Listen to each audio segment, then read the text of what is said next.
शुरुआत में हम 14 साल के रॉजर को देखते हैं, जो समर वेकेशन में अपने घर लौट रहा होता है और उसको लेने के लिए उसकी माँ ने अपनी एक मेड सविता को भेजा था। तब रॉजर सविता के उछलते हुए गुब्बारों को देखकर काफी उत्तेजित हो जाता है और सीता भी उसके इरादे समझ चुकी थी, लेकिन वह आज भी नहीं कहती। फिर ऐसे ही हिलते हिलते वो दोनों घर पहुंच जाते हैं, जहां रॉजर की पूरी फैमिली मेंबर्स उसका अच्छे से स्वागत करते हैं। और आगे हम देखते हैं कि रॉजर की एक बहन भी होती है, जिसका नाम बरथाड़े खड़े रॉजर के सामने पौधों को पानी देने लगती है, जिसे देखकर रॉजर की आंखें फटी की फटी रह जाती हैं और सोचने लगता है कि भैंस की आंख, मैंने ये क्या देख लिया।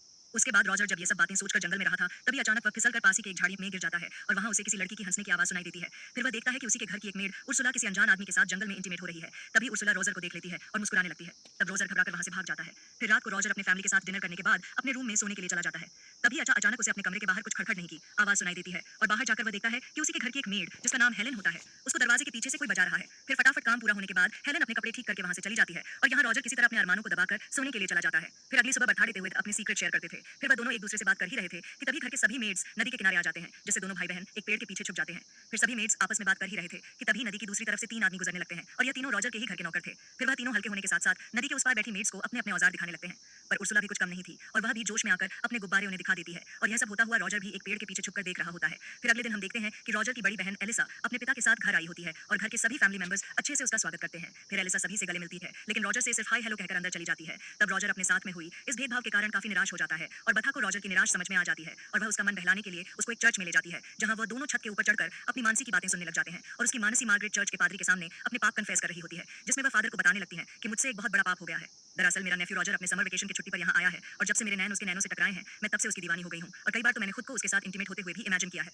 फिर ये सारी बातें छत के ऊपर छिपा रॉजर ध्यान से सुन रहा था, जिसे सुनकर वह काफी खुश हो जाता है और सोचने लगता है कि कोई तो है इस घर में जो मेरे बारे में भी सोचता है। और वह यह सोच ही रहा था कि तभी अचानक वह छत से नीचे गिर जाता है, जिससे उसका भांडा फूट जाता है। उसके बाद मार्गरेट और फादर रॉजर की मां को उसके बारे में सब कुछ बता देते हैं, जिसे सुनकर रॉजर की मां बहुत गुस्सा हो जाती है और वह अपने नौकर से झाड़ की मुट्ठी लाने के लिए कहती है। फिर वह झाड़ की मुट्ठी मार्गरेट को पकड़ा कर कहती है कि तुम उसके पिछवाड़े में 10 फटके लगाओ, यही उसकी सजा है। जिसे सुनकर मार्गरेट उस झाड़ की मुट्ठी से रॉजर के पिछवाड़े पर 10 जोरदार फटके लगाने लगती है। इसी दौरान एलिसा का मंगेतर रोलन वहां पर पहुंच जाता है और वह रॉजर को इस हालत में देखकर मन ही मन हंसने लगता है और अब फटके खाने के बाद रॉजर का पिछवाड़ा लाल हो जाता है। इसीलिए वह रात को पेट के बल सोने लगता है, लेकिन तभी उसको फिर से बटनों की आवाज सुनाई देती है। इसीलिए वह देखने के लिए बाहर जाता है और इस बार भी वह देखता है कि हेलन को कोई पीछे से बजा रहा है, लेकिन हमें यह पता नहीं चलता कि वो मिस्टर इंडिया आखिर है कौन।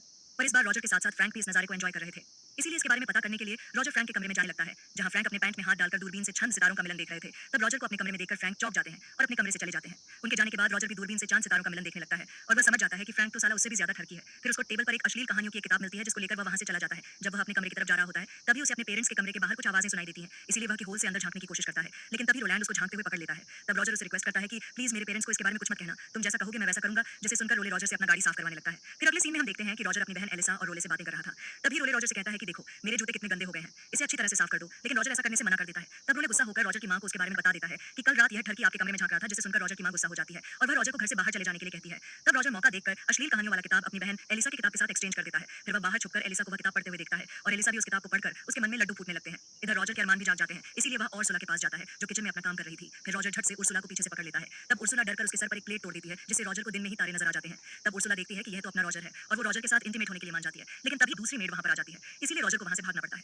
उसके बाद हम देखते हैं कि एक पोस्टमैन वहां पर आता है और चिल्ला चिल्लाकर कहता है कि जंग छिड़ गई है, जंग छिड़ गई है। दरअसल जर्मनी ने फ्रांस के ऊपर जंग का ऐलान कर दिया है, जिसे सुनकर सभी लोग वहां पर इकट्ठा हो जाते हैं और अगले दिन गांव के सभी मर्दों को जंग लड़ने जाना था। इसलिए रॉजर की फैमिली रात को पार्टी करने लगते हैं और रॉजर को जब यह बात पता चलती है कि उसके घर के सभी मर्द जंग में जाने वाले हैं और घर की सभी औरतें अकेली रहेंगी, तो वह अंदर ही अंदर काफी खुश होने लगता है। फिर अगली सुबह सारे मर्द जंग के लिए रवाना हो जाते हैं। इसीलिए रॉजर सबसे पहले उर्सुला को अपने जाल में फंसा है, पर उर्सुला तो पहले से ही रॉजर को पसंद करती थी, इसीलिए वह रॉजर को ग्रीन सिग्नल दे देती है और वह दोनों वहीं पर इंटीमेट होने लगते हैं। फिर अगले दिन हम रॉजर की केट को देखते हैं, जो एक नदी के किनारे बैठी होती है। तभी अचानक रॉजर भी नदी से बाहर निकलता है और केट को अपनी बातों में फंसाकर उसके साथ वही नदी के किनारे इंटीमेट होने लगता है और अब रॉजर की हिम्मत बढ़ गई थी। वह अपने घर की सभी लड़कियों के साथ इंटीमेट होने का प्लान बनाता है। फिर रात को हम देखते हैं कि रॉजर की मानसी मार्गरेट सोने के लिए अपने कमरे में जाती है, लेकिन वह देखती है कि रॉजर पहले से ही उसके कमरे में बैठा हुआ है। तब रॉजर कहता है कि मुझे पता है आप वर्जिन हो, इसलिए मैं आपकी मदद करने के लिए आया हूं। पर पहले तो मार्गरेट मना करती है, लेकिन कुछ देर के चुम्मा छाती के बाद वह खुद को रोक नहीं पाती और दोनों वहीं पर इंटीमेट होने लगते हैं।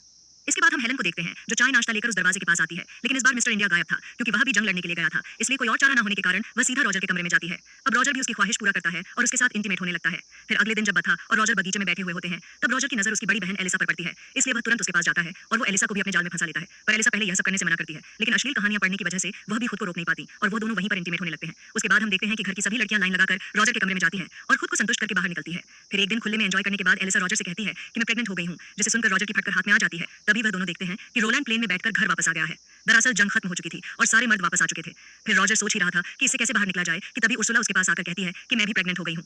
फिर कुछ देर बाद उसकी मानसी भी आकर कहती है कि मैं भी प्रेग्नेंट हो गई हूँ। उसके बाद रॉजर को एक आइडिया आता है और वह एलिसा के पास जाकर उसे कहता है कि तुम प्लीज रोलेट को सेड्यूस करो और जैसे तैसे करके आज रात उसके साथ इंटीमेट हो जाओ। फिर रॉजर अपनी मानसी के पास जाता है और कहता है कि तुम प्लीज फ्रैंक के साथ शादी कर लो क्योंकि वो आपको बहुत चाहते हैं और आपका बहुत ख्याल रखेंगे। तब मार्गरेट भी मान जाती है। उसके बाद वो और सुला को भी एक नौकर के साथ शादी करने के लिए मना लेता है। फिर अगले दिन तीनों लड़कियों की एक साथ शादी हो जाती है और किसी को कानो कान भी यह खबर नहीं लगती कि रॉजर ने क्या गुल खिलाया है। फिर कुछ दिन बाद रॉजर की समर वेकेशन खत्म हो जाती है और वह अपने बोर्डिंग स्कूल वापस जाने के लिए तैयार हो रहा होता है। तभी हेलेन वहां आती है और उसे कहती है कि मैं भी प्रेग्नेंट हूँ, जिस पर रॉजर कहता है कि तुम टेंशन मत लो, मैं तुम्हारे लिए भी एक दूल्हे का इंतजाम कर दूंगा। जिस पर हेलेन कहती है कि इसकी कोई जरूरत नहीं, मैं यहाँ के किसी भी एक मर्द को चुन लूंगी। फिर अगली सुबह रॉजर अपने बोर्डिंग स्कूल के लिए निकल जाता है और इसी के साथ ये मूवी यहीं पर खत्म हो जाती है।